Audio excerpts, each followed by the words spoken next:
کې جی زمونږ احتجاج چې کوم دی نو دا باقاعده د شیډول مطابق او موږ د لارو نه خپل کارکنان واپس کړل کوم چې د سړیانو را روانو د سردریاب نه راتلل د عمرزو نه ډېرې زرداد نه دغه کسان موږ په ټلیفون واپس کړل ځکه چې زموږ ضلعي مشران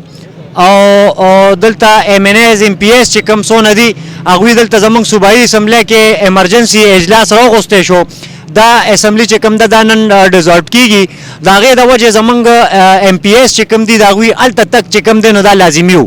بطور د ضلعي نایب صدر زه خپلو کارکنانو ته او د چارسدې عوامو ته دا یو میسج ورکوم چې انشاءالله په 30 تاریخ باندې به زموږ واپس دلته احتجاج کیږي او بھرپور د دې مهنګایۍ خلاف په موږ بھرپور احتجاج به کوو انشاءالله او ټول کارکنانو ته معذرت کوو چارسدې عوامو ته معذرت کوو انشاءالله چې دا تاسو ته موږ کم تکلیف درکړو انشاءالله د دې دغه موږ په 30 تاریخ باندې کوو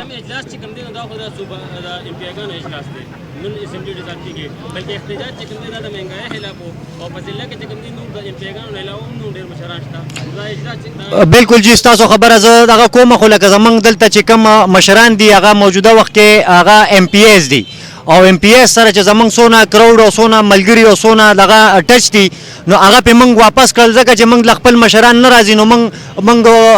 هغوی کنوینس کولی نه شو زمونږ کارکن داسې چې دوی به بیا دلته لانجه جوړه نه کړي توړ پوړ نه کړي بل څه نه کړي د دې د وجې موږ بطور نایب صدر د ضلعې ما میسج وچلو چې دا احتجاج نن موږ کینسل کړي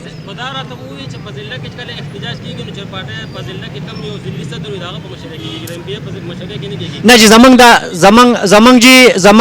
ضلعي صدر چې کوم دی عزیز الله خان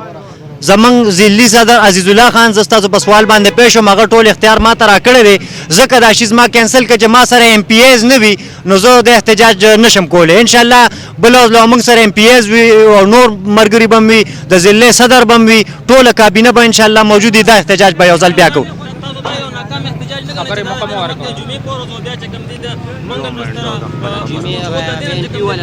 نه جی بل اوس چې موږ کوم احتجاج کینسل کړ هلته د عوامي نیشنل پارټۍ احتجاج او د هغوی مشرانو زموږ مشرانو سره رابطه کړې وه په هغې ریکویسټ باندې موږ دغه کړی دا بیا اوس هم د جمعیت چې کوم کسان دي هغوی راووتل هغوی ته موږ اجازت ورکړه چې تاسو احتجاج وکړئ زموږ خپل پروټیسټ چې کوم دی موږ کینسل کړي ډېره مهرباني